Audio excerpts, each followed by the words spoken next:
Hello! Morning! This is Odette Sander, aka Odetta Chikadon. Samahan niyo po kami at meron po kaming susunduin na OFW feel good na sa Pinas. Bakit? Kasi resulta po siya ng program namin na negosyo sa Facebook.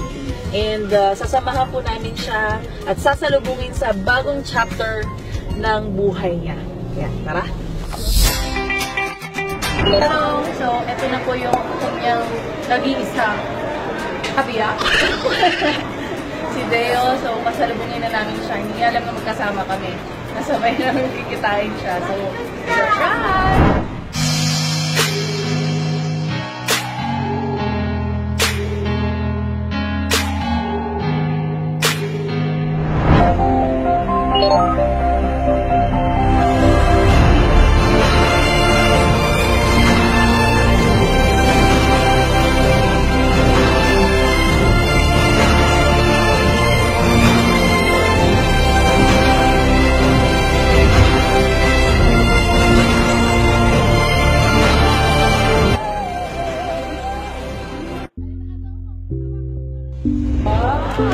Now, personal ka na nakita. Ang kausap ko sa Facebook na matagal na.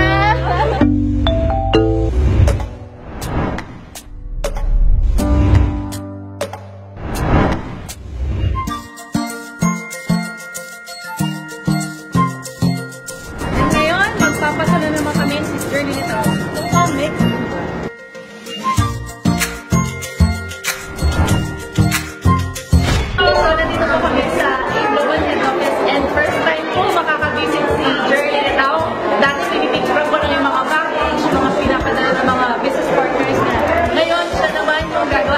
Ng mga global packages ng mga members niya. Tara,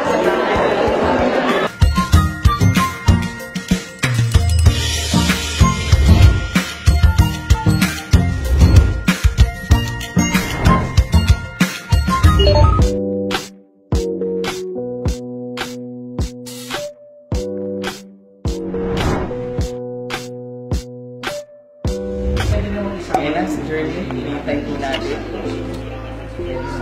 Excited na ako pakita na.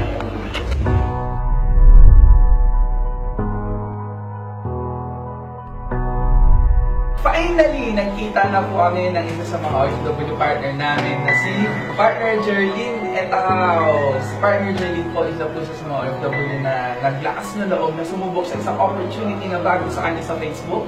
Kahit stranger kami, nagtiwala siya sa amin, nagpaturo, tinuruan namin, and right now, kumikita na ng sobrang laki times 5 pa sa sinasahod niya abroad. And ito nga, nandito na sa Pilipinas. And for good na, kasama na ang pamilya at sama-sama na namin dito gagawin ang itlog.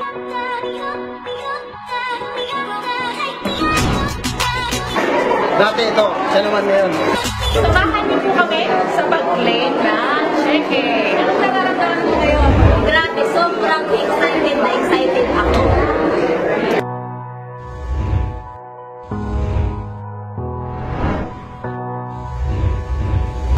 Grabe, sobrang saya kasi first time ko humawak ng cheque at ganito malaki. 103,000 pesos. Almost 1 year ko lang siya ginawa abroad. 303,000.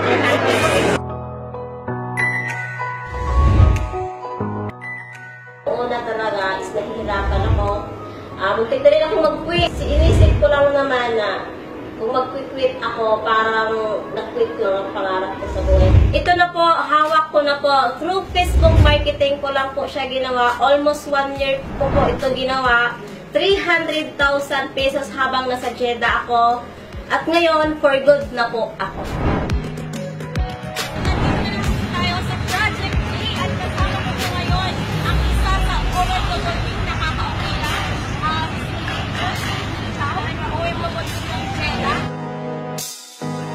4 years po ako nagtatrabaho doon, pero good news guys, nakauwi na po ako ng Pinas for good. Sobrang saya po kasi pag uwi ko may bonus po. Kumita po ako ng 300,000 pesos po. Kaya kung magtanong kayo kung bakit ako kumita ng 300,000, dahil po sa negosyong ginawa ko. Na-involve po ako dito through Facebook lang rin at hindi ko kilala yung tao nag-invite sa akin. Pero sa una, nagduda ako, pero dumating yung time talaga na naisip ko sa 4 years sa pagtatrabaho ko doon, walang nangyayari. Kaya sumubok ako sa opportunity. Kaya hindi mo naman talaga malalaman kung hindi ka susubok sa opportunity, di ba? Kaya ang masasabi ko sa mga member, kung nandito na kayo, kung ilang taon, ilang buwan na kayong hindi kumita, guys, huwag kayong susuko. Ituloy nyo po yung laban. Kasi ako, kung ano yung naranasan nyo noon, naranasan ko na rin yun noon. Kaya ang ginawa ko lang is tinuloy ko lang talaga yung laban kasi nakasalalay po dito yung pangarap natin. Kaya ang message sa mga hindi pa member na hanggang ngayon nagduda pa rin, huwag na kayong magduda. Ako na po sa isang true tayo, kahit true Facebook natin gagawin, pwede tayo kikita at pwede tayong makauwi for good tulad ko. Kaya kung hanggang ngayon hirap pa rin kayo sa pag-abroad at wala pa rin ipon, ito na yung time na mag-join kayo. Sabayan nyo na kami. And sa lahat ng mga OFW partners namin all over the world, ready na po ang tirahan nyo. Makakasama nyo kami sa Hatawan, makakasama nyo kami sa Ortigas, sa buong building. Maayos na tirahan, may swimming pool, may gym. Dito natin tutuparin lahat ng mga pangarap nyo. Dito natin tuturo namin sa inyo lahat hanggang sa makuha nyo lahat ng millions nyo. And sa lahat ng mga OFW na nanonood nito, kung OFW ka at gusto mo na magkaroon ng changes sa buhay mo, I'm inviting you to be part of our fast and growing online family. Kung nagawa namin kay Jerlyn at sa napakaraming OFW all over the world na pakitain ng malaki at pag-forgoodin, siguradong kayang-kaya rin namin gawin sa'yo. Kaya huwag mong kakalimutan na i-PM lang ang taong nag-send sa'yo ng video na to. And welcome sa Aubi family. Aubi OFW Project Go Home! Welcome to the family!